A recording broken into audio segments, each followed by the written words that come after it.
பெரம்பூர் சட்டமன்ற தொகுதியில் அதிமுக தலைமையிலான தேசிய ஜனநாயக முற்போக்கு கூட்டணி சார்பில் போட்டியிடும் பாமக வேட்பாளர் திலகபாமா தீவிர வாக்கு சேகரிப்பு பணியில் ஈடுபட்டு வருகிறார். பெரம்பூர் தொகுதிக்கு உட்பட்ட நரசிம்ம ரெட்டி நகர், கோவில் சின்னாடமடம், சீதாராம் நகர், காந்தி சாலை, கட்டபொம்மன் சோலை, அம்மன் கோவில் மெயின் ரோடு, ஆர்வி நகர், என்எஸ்கே சாலை, பிண்டி நகர் பிரதான சாலை, கேஆர் கார்டன், ஜம்மு தெரு, காமராஜர் சாலை, விநாயகர் கோவில் உள்ளிட்ட பல்வேறு பகுதிகளை சுற்றி பாமக வேட்பாளர் திலகபாமா பிரச்சாரம் மேற்கொண்டார்.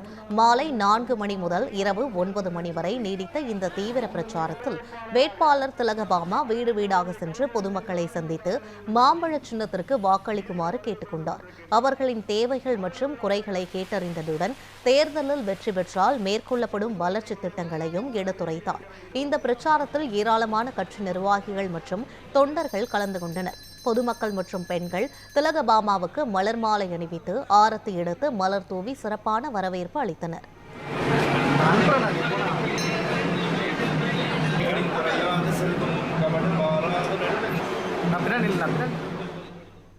எல்லா தளத்திலிருந்தும் பொதுமக்கள் ஆர்வத்தோடு, அதிலும் குறிப்பாக பெண்கள் களத்தில் வேகமாக வந்து வாக்குறுதி அளிக்கிறார்கள். எங்களுக்கு முதலமைச்சராக எடப்பாடியார் வர வேண்டும் என்பதனை உறுதி செய்கிறார்கள்.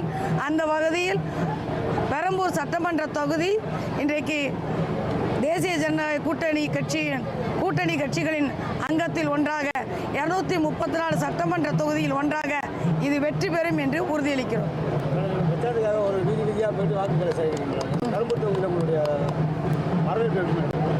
அதான சொல்றேன், நல்லா இருக்குதுங்க.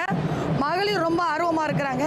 ஏன்னா நிறைய பெண்களுக்கு எதிரான நிகழ்வுகள் சமீபமாக நடந்து கொண்டிருப்பதால் மகளிர்கள் இந்த ஆட்சி மாற்றப்பட வேண்டும் என்று நினைக்கிறார்கள்.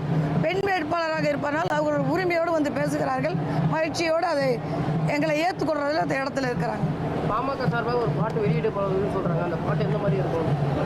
மக்களுக்கு என்ன சொல்ல நினைக்கிறோமோ அது பாடலாக இருக்கும், அவ்வளோதான்.